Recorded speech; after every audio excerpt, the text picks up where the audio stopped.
నమస్తే, welcome to reality check. ప్రస్తుతం మనతో పాటు ఉన్నారు కాంగ్రెస్ సీనియర్ నేత తులసిరెడ్డి గారు. సార్ నమస్తే అండి. నమస్తే. సార్, పార్లమెంట్లో జరుగుతున్న ఎస్ఐఆర్ సార్ పైన చర్చ ఎంత వాడి వేడిగా జరుగుతుందో మనం చూస్తూనే ఉన్నాం. ఏం చెప్తారు మీరు? మంది పార్లమెంటరీ ప్రజాస్వామ్యం, పార్లమెంటరీ ప్రజాస్వామ్యానికి ఎన్నికలు ప్రాణవాయువు. ఎన్నికలకు పర్ఫెక్ట్ ఓటర్ల జాబితా అనేది అది ప్రామాణికం. ప్రజాస్వామ్యానికి ఎన్నికలు ప్రామాణికము. ఎన్నికలకు వచ్చేసి పర్ఫెక్ట్ ఓటర్ల జాబితా అనేది అది క్రూషియల్. కాబట్టి ఆ ఓటర్ల జాబితాలో అర్హులు ఎవరు మిస్ కాకుండా చూసుకోవాలా, అనర్హులు అంటే దొంగ ఓట్లు అనర్హులు ఉండకుండా చూసుకోవాలా. ఇది ప్రధానంగా వచ్చేసి అర్హులు మిస్ కాకూడదు, అనర్హుల ఓట్లు ఉండకూడదు. దీన్ని ఎలక్షన్ కమిషన్ తమ ప్రణాళికతో తమకున్నటువంటి సిబ్బంది, అఫ్కోర్స్ కింద స్టేట్ ఎలక్షన్ కమిషనర్ ఉంటారు, కలెక్టర్స్ ఉంటారు, వీళ్ళ ద్వారా వచ్చేసి పర్ఫెక్ట్ ఓటర్ లిస్టును తయారు చేయించాలా. పర్ఫెక్ట్ ఓటర్ లిస్ట్ ఉన్నప్పుడు లేకపోతే న్యాచురల్గా వచ్చేసి అర్హులకు మిస్ అయినప్పుడు ఒక్క ఓటుతో ఓడిపోయిన సందర్భాలు ఉంటాయి, ఒక్క ఓటుతో ఎమ్మెల్యేకి గెలిచిన సందర్భాలు ఉంటాయి, ఓడిపోయిన సందర్భాలు ఉంటాయి, ఎంపీ గెలిచిన ఓడిచిన సందర్భాలు ఉంటాయి. కాబట్టి ప్రజాస్వామ్యంలో ఒక్క ఓటు, ప్రతి ఓటు ఇంపార్టెంటే. కాబట్టి అనర్హుల ఓట్లు అంటే దొంగ ఓట్లు ఉండకూడదు, అర్హుల ఓట్లు మిస్ కాకుండా చూసుకోవాలనేది అది ప్రధానంగా ఎన్నికల కమిషన్ చూసుకోవాలా. దీనికి కింది సిబ్బందితో వచ్చేసి సక్రమంగా పనిచేయించాలి. ఇప్పుడు మనకు ఏ పోలింగ్ స్టేషన్ ఓటర్ లిస్ట్ తీసినా కానీ మనకు స్పష్టంగా దొంగ ఓట్లు కనపడతాయి, డూప్లికేట్ ఓట్లు, ట్రిప్లికేట్ ఓట్లు, తర్వాత చనిపోయిన వాళ్ళ ఓట్లు. అదేవిధంగా కొందరు అర్హులు వచ్చేసి వాళ్ళ ఓట్లు ఉండవు, వాళ్ళకు మామూలుగా డ్రాఫ్ట్ లిస్ట్ ఏం ప్రకటిస్తారు కానీ చాలా మంది చూసుకోరు, అది దాంట్లో వాళ్ళ పేరు ఉండేది లేనిది. కాబట్టి కొందరు అర్హుల ఓట్లు మిస్ అయి ఉంటాయి. ఇది ప్రతి పోలింగ్ స్టేషన్ లో ఇవి ఉంటాయి. కాబట్టి దీన్ని పర్ఫెక్ట్ గా ఫుల్ ప్రూఫ్ గా చేసుకోవాలనేది కాంగ్రెస్ పార్టీ ఉద్దేశం. సార్, ఇప్పుడు సార్ పేరుతో బీజేపీకి వ్యతిరేకంగా ఉన్న ఓట్లను తొలగిస్తుంది అనే ఒక ఆరోపణను ఇటు కాంగ్రెస్ గవర్నమెంట్ కావచ్చు, కొంతమంది ప్రతిపక్ష వాళ్ళు కావచ్చు గట్టిగానే అడుగుతున్న నేపథ్యంలో, నిలదీస్తున్న నేపథ్యంలో దానికి ఆన్సర్ ఇవ్వడానికి బదులుగా ఎదురు దాడి చేయడం ఎంతవరకు సబబు అనేది వినిపిస్తున్న మాట. ఈ ఆర్గ్యుమెంట్ లో మీరేమంటారు?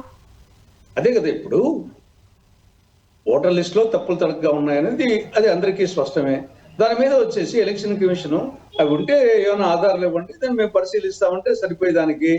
ఇది ఎలక్షన్ కమిషన్ అది అంపైర్ పాత్ర పోషించకుండా ఒకవైపు వచ్చేసి ప్లేయర్ పాత్ర పోషించడం అనేది కరెక్ట్ కాదు. మొత్తం మీద సమస్య అంతా వచ్చింది ఎలక్షన్ కమిషన్ ఆ యొక్క యాటిట్యూడ్ వలన సమస్య వచ్చింది. మీరు ఉంటే ఇవ్వండి, ఎక్కడన్నా ఉంటే తప్పకుండా వచ్చేసి మేము దాన్ని పరిశీలిస్తాము చేస్తామంటే సులభంగా అయిపోయేదానికి. దానికి ఎంపీలకు రాహుల్ గాంధీ గారికి ఎంపీలకు ఇంటర్వ్యూలు ఇవ్వకపోవడము, తర్వాత మీరు అఫిడవిట్ ఇవ్వాలని చెప్పడము, ఇవన్నీ కొంత అంపైర్ పాత్ర పోషించకుండా ఆపోజిట్ ప్లేయర్ పాత్ర పోషించిన నేపథ్యంలో ఇవి సమస్యలన్నీ వచ్చినాయి. బట్ ఎలక్షన్ కమిషన్ యొక్క నోటి దురిసే ఈ సమస్య కింద కారణమైంది. దానికి తోడు ఎలక్షన్ కమిషన్ నియామకమే ఇంతమంది గతంలో వచ్చేసి సుప్రీంకోర్టు చీఫ్ జస్టిస్ కానీ ఆయన నియమించిన జడ్జి గాని ఉండేవాళ్ళు. వాళ్ళ ప్లేస్ లో వచ్చేసి మళ్ళీ కేంద్ర మంత్రి పెట్టడమే.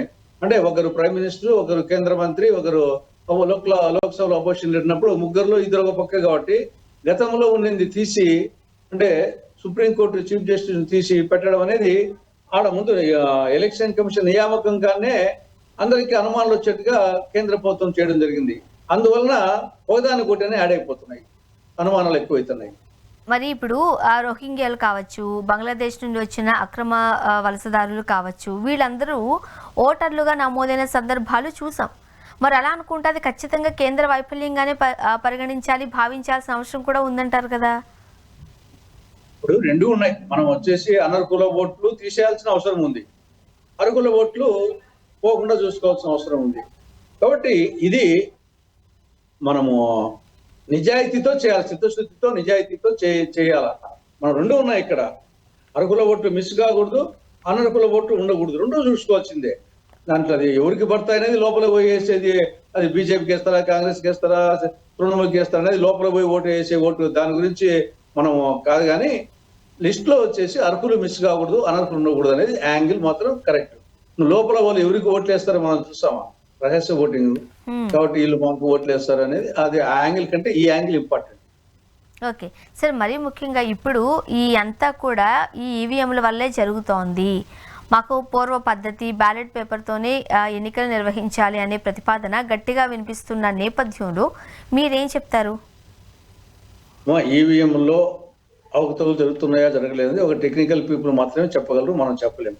కానీ ఇంతమందికి అనుమానం వచ్చినప్పుడు దాంతోనే పెట్టాలని ఎలక్షన్ కమిషన్కి ఏమంత దాని మీద అభిలాష ఏమి? ఇంతమంది ఇన్ని పార్టీలు కొడుతున్నాయి. గతంలో వచ్చేసి ఈవెన్ బీజేపీ లాల్ కృష్ణ అద్వానీ గారే వచ్చేసి బీజేపీ తరఫున ఆయన కూడా వచ్చేసి వద్దనే సందర్భాలు ఉన్నాయి, టీడీపీ తరఫున చంద్రబాబు నాయుడు వస్తున్న సందర్భాలు ఉన్నాయి, జగన్మోహన్ రెడ్డి వస్తున్న సందర్భాలు ఉన్నాయి. అన్ని పార్టీలు, కాంగ్రెస్ అన్ని పార్టీలు ఏదో ఒక టైంలో వచ్చేసి ఈవీఎంల మీద అనుమానాలు వ్యక్తం చేసిన నేపథ్యం.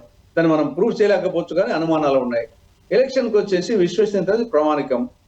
ఎంతో ఆఖరికి టెక్నాలజీలో ఎక్స్పర్ట్ అయినటువంటి ఎలన్ మస్కే ఆయన ఇదేముంది చాలా సులభంగా దీన్ని మ్యానిపులేట్ చేయొచ్చు అని చెప్పేసి ఆయన చెప్తున్నాడు. ఇప్పుడు నేను దాన్ని ప్రూఫ్ గా చెప్పలేను, కానీ టెక్నికల్ పీపుల్ చెప్తున్నారు. అడ్వాన్స్డ్ కంట్రీస్ లో టెక్నికల్ గా అడ్వాన్స్డ్ కంట్రీస్ అమెరికా కానీ ఇంగ్లాండ్ కానీ అడ్వాన్స్డ్ కంట్రీస్ లో వచ్చేసి వాళ్ళు కూడా ఇప్పుడు కూడా బ్యాలెట్ పేపరే వాడుతున్నారు. కొన్ని కంట్రీస్ అయితే కొన్నాళ్ళు ఈవీఎంలు వాడి మళ్ళీ దాంట్లో అవకతవకలు తెలుసుకొని మళ్ళీ బ్యాలెట్ పేపర్కి వచ్చిన సందర్భాలు ఉన్నాయి. తర్వాత ఇప్పుడు మనం కూడా వచ్చేసి మిగతా లోకల్ బాడీ ఎలక్షన్స్ ఏమో ఇప్పటికీ బ్యాలెట్ పేపర్ నిర్వహిస్తున్నాం. లోకల్ బాడీ ఎలక్షన్స్ ఇప్పుడు కూడా మనం బ్యాలెట్ పేపర్ నిర్వహిస్తున్నాం. కాబట్టి మరి లోకల్ బాడీ ఎలక్షన్స్ అంటే ఎక్కువ కదా, పార్లమెంటు అసెంబ్లీ కంటే చాలా ఎక్కువ సిబ్బంది కానీ పేపర్స్ కానీ ఎక్కువ కావాలా. కాబట్టి అది నిర్వహించేటప్పుడు ఇన్ని పార్టీలు అడిగేటప్పుడు అనుమానం ఉన్నప్పుడు ఎలక్షన్ కమిషన్ కు అందులో మనకు అనేక సంవత్సరాల పాటు మనం బ్యాలెట్ పేపర్ తోనే వేసాము. అనేక అడ్వాన్స్ దేశాలు పోయేటప్పుడు ఆ సిస్టమ్ కు పోతే దాన్ని పట్టుకొని ఎలక్షన్ కమిషన్ ఇంత అందరితో అనిపించుకోవాల్సిన అవసరం ఏముంది? నాకు అర్థమే కాలేదు. దాంట్లో కొన్ని అడ్వాంటేజ్ ఉండొచ్చు, త్వరగా వచ్చేసి కౌంటింగ్ త్వరగా అయిపోతుంది, తర్వాత రీపోలింగ్ ఉండదు, కొన్ని అడ్వాంటేజ్ ఉండొచ్చు. కానీ ఏది ఏమైనా విశ్వసనీయత, నేను వేసిన ఓటు నేను అనుకున్న వాళ్ళకు పడిందా లేదా అనే అనుమానము నిరంతరము వెంటాడుతూ ఉంటే అది ప్రజాస్వామ్యానికి మంచిది కాదు కదా. ఆ అనుమానాన్ని నివృత్తి చేయాలా. నువ్వు ఈవీఎంలో ఆ యొక్క పేపర్ ఉంటుంది, ఆ పేపర్స్ అన్నా కౌంట్ చేయాలి, లేకపోతే బ్యాలెట్ పేపర్ అన్నా పెట్టాలి. కనీసం వచ్చేసి బ్యాలెట్ పేపర్ వద్దనుకుంటే ఈవీఎంలో పేపర్ వస్తుంది కదా, ఆ పేపర్ వచ్చేసి దానినే కనీసము ఫస్ట్ రౌండ్ అయినా సరే ఒక రౌండ్ వచ్చేసి దాన్ని ఆ పేపర్ కౌంట్ చేసి దానికి టాలీ చేసి సరిపోతే మళ్ళీ తర్వాత ఈవీఎంలతో బటన్ నొక్కి చేయొచ్చు. అది చేయడం లేదు. కనీసం 5% లెక్కించాలని ఉంది, అది చేయడం లేదు. కాబట్టి ఎలక్షన్ కమిషన్ మొండిగా పోవాల్సిన అవసరం లేదు. ఇన్ని పార్టీలు రాజకీయ పార్టీలు కోరేటప్పుడు గతంలో ఈ పద్ధతితోనే బ్యాలెట్ పేపర్ ద్వారా పోయినప్పుడు అనేక అడ్వాన్స్డ్ కంట్రీస్ చేస్తా ఉన్నప్పుడు ఎందుకు ఆయనకి అంత మంకు పట్టేందుకు? కాబట్టి అన్ని పార్టీలు కోరినట్టు ఈవీఎంలకు పోయేది మంచిది. ఇప్పుడు రాహుల్ గాంధీ గారు ఒక 3 ప్రశ్నలు కేంద్ర ప్రభుత్వం ముందు పెట్టారు. అందులో మనం ఇంపార్టెంట్ ఒకసారి చూసినట్లయితే చీఫ్ ఎలక్షన్ కమిషన్ నియామకం కమిటీ నుండి సుప్రీంకోర్టు ప్రధాన న్యాయమూర్తిని ఎందుకు తప్పించారు అని. ఇప్పటి వరకు దానికి ఆన్సర్ చేయలేదు. అది చాలా ఇంపార్టెంట్ వ్యాలిడ్ పాయింట్ కదమ్మా. గతంలో ఉన్నింది. ఇప్పుడు చీఫ్ ఎలక్షన్ కమిషన్ ప్రజాస్వామ్యానికి ముందు చెప్తున్నాము, ఎలక్షన్స్ ఆయువు పట్టు. ఆ ఎలక్షన్స్ వచ్చేసి ఉన్నటువంటి ఆ ఎలక్షన్ కమిషన్ నిష్పాక్షికంగా నియామకం కానీ నిష్పాక్షికంగా ఉండాలి కదా. 3 ఉన్నారు, దాంట్లో ప్రధానమంత్రి ఉంటారు, లోక్సభలో అపోజిషన్ లీడర్ ఉంటారు, 3 సుప్రీంకోర్టు చీఫ్ జస్టిస్ ఉండేవాళ్ళు. అది న్యాయబద్ధంగా ఉండేది. 3లో 2 పక్కగా ఉంటే లేదంటే ముగ్గురు ఉన్నా కానీ 2 కానీ ఉండొచ్చు. ఇప్పుడు ఏమైందంటే సుప్రీంకోర్టు చీఫ్ జస్టిస్ ప్లేస్ లో ఒక కేంద్ర మంత్రి ఎవరి కింద ఉంటారో ప్రైమ్ మినిస్టర్ కింద కదా. ఇంకా ఆటోమేటిక్ గా ప్రైమ్ మినిస్టర్ కేంద్ర మంత్రి ఒక పక్క ఉంటారు. ఇంకా లోక్సభ అపోజిషన్ లీడరు దానికి 2 ఒకటి ఉన్నప్పుడు 2 దానికి. కాబట్టి ఆటోమేటిక్ గా మనము నియామకం కానే ఆడ రాజకీయ జోక్యము కేంద్ర ప్రభుత్వానికి అనుకూలమైన వాళ్ళు నిలబించుకుంటున్నది ఆనే తేలుతుంది. దానికి ఆన్సర్ చెప్పాలి కదా. కాబట్టి అది తప్పు. సరే, ఒకసారి మనం ఏపీలో ఉన్న పరిస్థితి చూస్తే ఏపీ ఫైబర్ నెట్లో ఏదైతే చంద్రబాబు నాయుడు గారికి సంబంధించిన కేసులు ఉన్నాయో అవి ఆధారాలు లేవు అంటూ కొట్టివేయడం జరిగింది. మరి అప్పుడు ఆధారాలు ఎలా ఉన్నాయి, ఇప్పుడు ఆధారాలు ఎందుకు లేవు? అంటే దీన్ని బట్టి తెలుస్తుంది మనం వచ్చేసి రాజుకుంటే దెబ్బలకు కొదవలేదని ప్రభుత్వాలు అనుకుంటే తప్పుడు కేసులు పెట్టడానికి ఆస్కారం ఉంటుంది. తర్వాత వచ్చేసి కేసులు తొలగించుకోవడానికి అవకాశం ఉంటుంది. ఒకే వ్యక్తి వచ్చేసి ఆనాడు కేసు పెట్టిన వ్యక్తే ఇప్పుడు మళ్ళా ఏమీ లేదని చెప్పేసేసి కోర్టుకు వచ్చేసి లిఖితపూర్వకంగా ఇవ్వడం అనేది ఇది అంటే ఓవరాల్ గా ఆ ప్రభుత్వం ఈ ప్రభుత్వం అని కాదు, ఏ ప్రభుత్వంలో కూడా అధికారులు వచ్చేసి వెన్నెముక లేని అధికారులుగా పనిచేస్తున్నారు, ప్రభుత్వానికి చేతిలో కీలుబొమ్మలుగా పనిచేస్తున్నారు. అంటే వాళ్ళు ఏం చేయమంటే ప్రభుత్వం దొంగ కేసు పెట్టమంటే దొంగ కేసు పెడుతుంది, కేసు తీసేయమంటే తీసేస్తారు. కాబట్టి అది ఒక అధికారుల యొక్క వెన్నెముక లేనటువంటి తనం కనపడతా ఉంది. ఇక గవర్నమెంట్ కూడా వచ్చేసి అది బలవంతంగా వీళ్ళతో చెప్పించినట్టే కదా. రేపు కోర్టు నిర్ణయం తీసుకుంటే అది వేరు. కోర్టులో అనేక కేసులు విగిపోతా ఉంటాయి, కోర్టులో విగిపోతే అది వేరు. కోర్టులో వచ్చేసి ట్రయల్ ప్రారంభం కాకముందే వీళ్ళతో వచ్చేసి ఇదే సిబిఐ వచ్చేసి సిబిసిఐడి వాళ్ళు వీళ్ళే కదా కొన్ని ఫైబర్ నెట్ లో ఉండే వాళ్ళే కొన్ని హాస్టల్కి అటాచ్ చేశారు. ఎందుకు అటాచ్ చేశారు? చంద్రబాబు నాయుడు గారు కానీ మిగతా వాళ్ళు వచ్చేసి హాస్టల్ అటాచ్ చేశారు. మరి హాస్టల్ అటాచ్ చేసినప్పుడు మీకు అది చిన్న విషయం కాదు కదా. మరి ఇప్పుడేమో మీరు వచ్చేసి దీంట్లో ఏమీ లేదని చెప్పేసి సిఐడి వాళ్ళు రిపోర్ట్ ఇవ్వడం ఏంటి, కన్సర్న్ వచ్చేసి అధికారి వచ్చేసి ఇవ్వడం ఏంటి, ఇదంతా వచ్చేసి ఓపెన్ గా వచ్చేసి గుమ్మడికాయలు దొంగ అంటే భుజాలు దొంగకున్నట్టు కనపడుతుంది. ఇదే కోర్టులో కన్నా కేసు కొట్టేస్తే అది వేరుగా ఉండేది. కానీ కోర్టు ట్రయల్ కాకముందే ఇక్కడనే చేతులు పైకెత్తడం అనేది ఇది ఖచ్చితంగా ప్రభుత్వము మ్యానిపులేట్ చేసిందని అర్థమవుతుంది. అంటే ఏ గవర్నమెంట్ అధికారంలోకి వస్తే వాళ్ళపై ఉన్న కేసులు ఇలా కొట్టివేసుకుంటూ వెళ్ళిపోతే ప్రజాస్వామ్యంలో ఏం అర్థం చేసుకోవాలి? అదే కదా, అంతే కదా. మరి వచ్చేసి కాకపోతే ఏమిటి, ఛార్జ్ షీట్ కూడా వేశారు, కానీ ఆ ఛార్జ్ షీట్ వెనక్కి ఇచ్చినట్టుంది.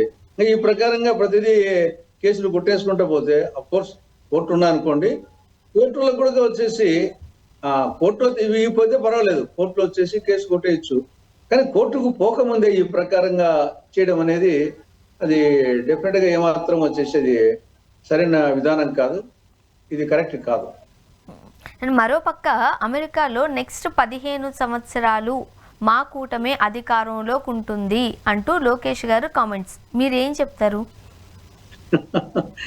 మా 18 నెలలకే ప్రజలకు వచ్చేసి తల బొప్పి కట్టింది కూటమి పాలనతో. ఇంకా 15 ఏళ్ళు ఉంటే ప్రజలకు వచ్చేసి సామాన్య ప్రజలకు గోచిపాత కూడా మిగలదు, ఆ పరిస్థితి వస్తుంది. అంత అధ్వానమైన పాలన తయారైపోయింది. ప్రధానంగా మంది వ్యవసాయ ప్రధానమైనటువంటి రాష్ట్రం. ఎక్కువ రైతులు కానీ రైతు కూలీలు కానీ 75% దాన్ని డిపెండ్ అయ్యి, రైతుల పరిస్థితి ఇంత దారుణంగా ఎప్పుడూ లేదు. జనరల్ గా రైతులకి ఎంత చేసినా కానీ కొంచెం ఇబ్బందులు ఉంటాయి, కానీ ఇన్ని ఇబ్బందులు ఎప్పుడూ లేదు. ఏ పంటకు గిట్టుబాటు ధర లభించడం లేదు.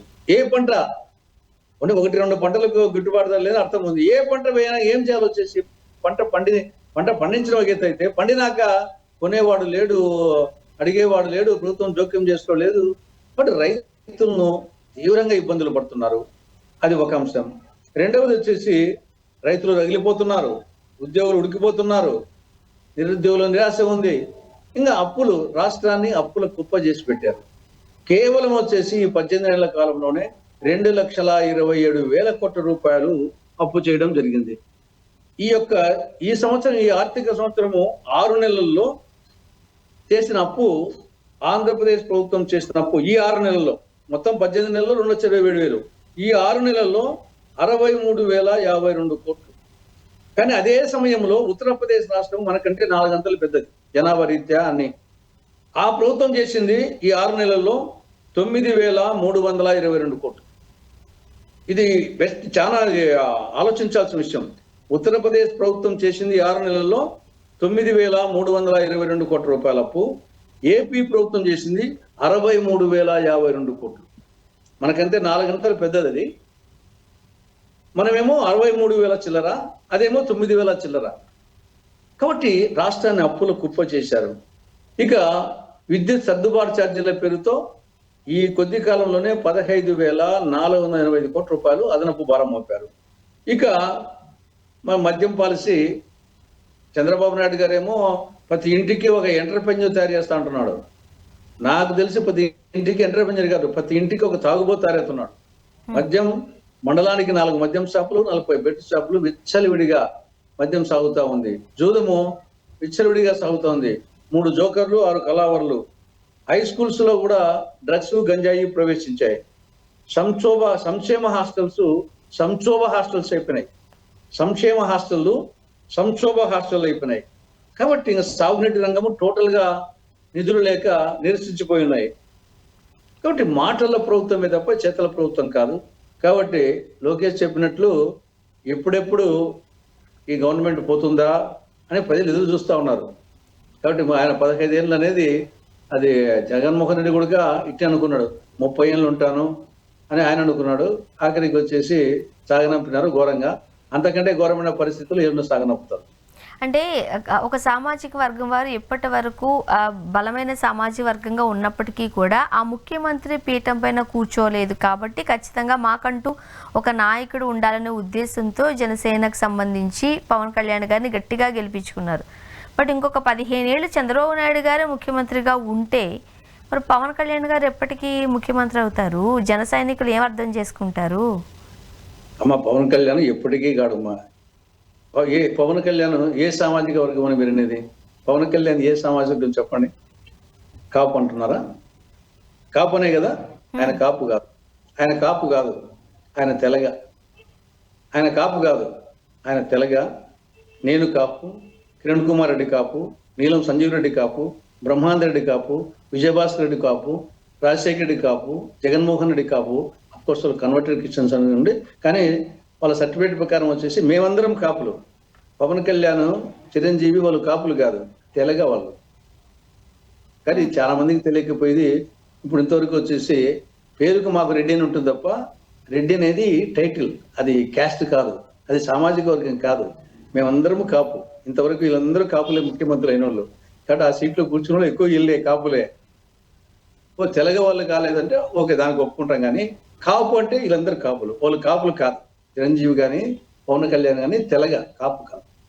అంటే ఒక్కొక్క ప్రాంతంలో ఆ సామాజిక వర్గాన్ని ఒక్కొక్క పేరుతో పిలుస్తారు. బట్ అదే వర్గానికి చెందినవారు ఏమన్నా సర్టిఫికేటే కదమ్మా. ఏమైనా పేరు ఎవరైనా పెట్టుకోవచ్చు. పవన్ కళ్యాణ్ రెడ్డిని పెట్టుకోవచ్చు, నేను వచ్చేసి తులసిరావుని పెట్టుకోవచ్చు. కానీ నా సర్టిఫికేటే కదా ఇంపార్టెంట్. నేను తులసిరావు అంటానే వచ్చేసి కాపు లేకుండా పోతుందా? నా సర్టిఫికేట్ ఉండేది కాపు. కాబట్టి ఏ దానికైనా సర్టిఫికెట్. కానీ ఒక్కొక్క ప్రాంతంలో ఒకటి ఏముంది, ఇదివే బ్రాహ్మణు. ఇప్పుడు మనకేముంది ఎస్సీ, ఎస్టీ, బీసీ, ఓసీ. ఓసీల్లో మనకు బ్రాహ్మణ, వైశ్య, క్షత్రియ, కాపు, కమ్మ, తెలగ, ఒంటరి, తర్వాత వెలమ, ఇవన్నీ వచ్చేసి ఓపెన్ కాంపిటీషన్ కింద వచ్చేటి. దాంట్లో రెడ్డి అనేది లేదు. కాపు వస్తుంది, కమ్మ, కాపు, తెలగ, బలిజ, ఒంటరి, ఇవి దేనికి సెపరేట్. రికార్డు పరంగా వచ్చేసి కాపు అని ఉంటుంది, తెలగని ఉంటుంది, ఒంటరి ఉంటుంది. అట్టప్పుడు అందరూ ఒకటి అనుకుంటే సరిపోలే. ఇంకేమి దాంట్లో మళ్ళీ ఇంకా ఏది ఉన్నా సరే మా అందరం ఒకటి అనుకుంటే ఇంకా అన్నిటికంటే మించింది లేదు కదా. మొత్తం వచ్చేసి అన్ని కులాలు ఒకటి అనుకుంటే ఇంకా సమస్య లేదు కదా. అప్పుడు మా కులం ఏముంది, తెలగైన ఒకటే, కాపు అయిన ఒకటి అనుకున్నప్పుడు ఇంకా తెలగైన ఒకటే, కాపు అయిన ఒకటే, రెడ్డి అయిన ఒకటే, కమ్మైన ఒకటే, బ్రాహ్మణి అయినా, వైశ్య, చిత్ర అనుకుంటే ఇంకా అది ఉదాత్తంగా ఉంటుంది కదా ఆ ప్రకారం అనుకుంటే. సరే, మీరు వినే ఉంటారు. ఇటీవల పవన్ కళ్యాణ్ గారు బెంగళూరు వెళ్ళినప్పుడు ఈ సనాతన ధర్మాన్ని కాపాడుతున్నందుకు గాను అభినవ శ్రీకృష్ణ దేవరాయ అనే బిరుదు ఇవ్వడం జరిగింది. సరే, ఏదో ఒకటి మామూలుగా కొన్ని అసోసియేషన్స్ ఇస్తుంటాయమ్మా. అసోసియేషన్స్ వాళ్ళకి తగ్గట్టుగా కొందరు సెలబ్రిటీస్, ఇంపార్టెంట్ పర్సన్స్, మాకు కూడా వచ్చేసి కొన్ని అసోసియేషన్స్ రకరకాల బిరుదులు ఇస్తూ ఉంటాయి. అది గవర్నమెంట్ ఇచ్చింది ఏం కాదు, అది అసోసియేషన్స్ ఇచ్చినది. కాబట్టి మనం దాని గురించి కామెంట్ చేయలేము. వాళ్ళ ఇష్టం, వాళ్ళకు ఉన్నటువంటి సంబంధాలు ఏమైనా ఇచ్చుకోవచ్చు. వేరే పేర్లు వచ్చేసి అభినవ శ్రీకృష్ణదేవరాయలు ఇవ్వచ్చు, లేకుంటే అభినవ కాటన్ అని ఇవ్వచ్చు, లేకుంటే అపర భగీరథుని ఇవ్వచ్చు, ఏమైనా ఇవ్వచ్చు. వచ్చేసి అది ప్రైవేట్ కాబట్టి మనం ఏం చెప్పలేము. గవర్నమెంట్ అయితే మనం కామెంట్ చేస్తాం. Thank you so much sir, మీ అభిప్రాయాలు పంచుకున్నారు. థ్యాంక్ యూ అండి. నమస్తే అమ్మా. నమస్తే సార్. ఇది వాళ్ళ రియాలిటీ చెక్. స్టేట్.